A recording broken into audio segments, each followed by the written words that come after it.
இப்போதெல்லாம் எப்படி இருக்கிறீர்கள்? உண்மையை சொல்லப் போனால் கொஞ்சம் தனிமையாக உணரவில்லையா? வேலைக்குச் செல்லும் வழியில் மெட்ரோ ரயிலில் காதுகளில் இயர்போன் மாட்டி திரையை தேய்த்துக் கொண்டிருக்கும் போது மக்கள் கூட்டம் சுற்றியிருந்தாலும் நம்மோடு உண்மையாக இணைந்திருப்பவர் எவருமே இல்லை என்று தோன்றலாம்.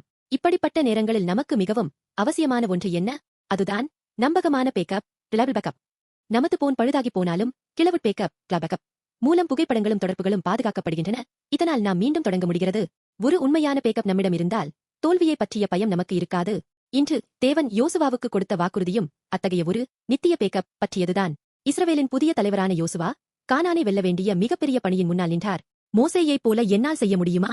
மக்கள் எனக்கு கீழ்ப்படிவார்களா? போரில் என்னால் ஜெயிக்க முடியுமா என்று அவர் கவலையிலும் தனிமையிலும் இருந்தபோது தேவன் அவரிடம் தோன்றிச் சொன்னார், நான் மோசேயோடு இருந்தது போல உன்னோடும் இருப்பேன். நான் உன்னை விட்டு விலகுவதுமில்லை, உன்னை கைவிடுவதுமில்லை. யோசுவா 1:5.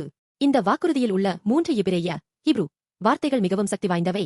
விலகுவதுமில்லை. இது வெறுமனே விலகிச் செல்வது மட்டுமல்ல, முழுமையாக கைவிடுவது அல்லது கைவிடுதல் என்று பொருள்.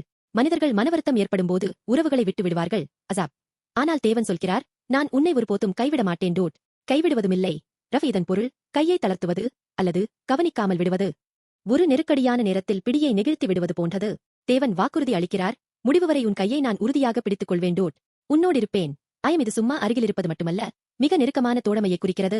வனாந்தரத்தில் 40 ஆண்டுகள் மோசேயுடன் இருந்த அதே ஆழமான உறவை தேவன் யோசுவாவுக்கும் வாக்கு கொடுத்தார். இன்றைய காலகட்டத்தில் சொல்லப்போனால் தேவன் 24 மணி நேரமும் ஆன்லைனில் இருக்கும் ஒரு நித்திய பேக்கப் போன்றவர். நாம் கீழே விழுந்தாலும், உறவுகள் உடைந்தாலும், தோல்வியால் நம்மையே நாம் வெறுத்தாலும் தேவன் சொல்கிறார், நீ தனியாக இல்லை, உனக்கு நான் பேக்கப்பாக இருக்கிறேன்.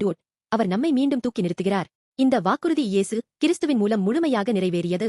சிலுவையில் இயேசு, என் தேவனே, என் தேவனே, ஏன் என்னை கைவிட்டீர் என்று அலறினார். அந்த நேரத்தில் நமக்கு பதிலாக இயேசு கைவிடப்பட்டார்.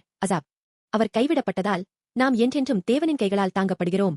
நீங்கள் இன்னும் இயேசுவை உங்கள் இருதயத்தில் ஏற்றுக்கொள்ளவில்லை என்றால் இப்போதே இந்த நித்திய பேக்கப்பை நீங்கள் பெற்றுக்கொள்ளலாம். இப்படி எளிமையாக ஜெபிக்கலாம். இயேசுவே, நான் தனியாக போராடுகிறேன்.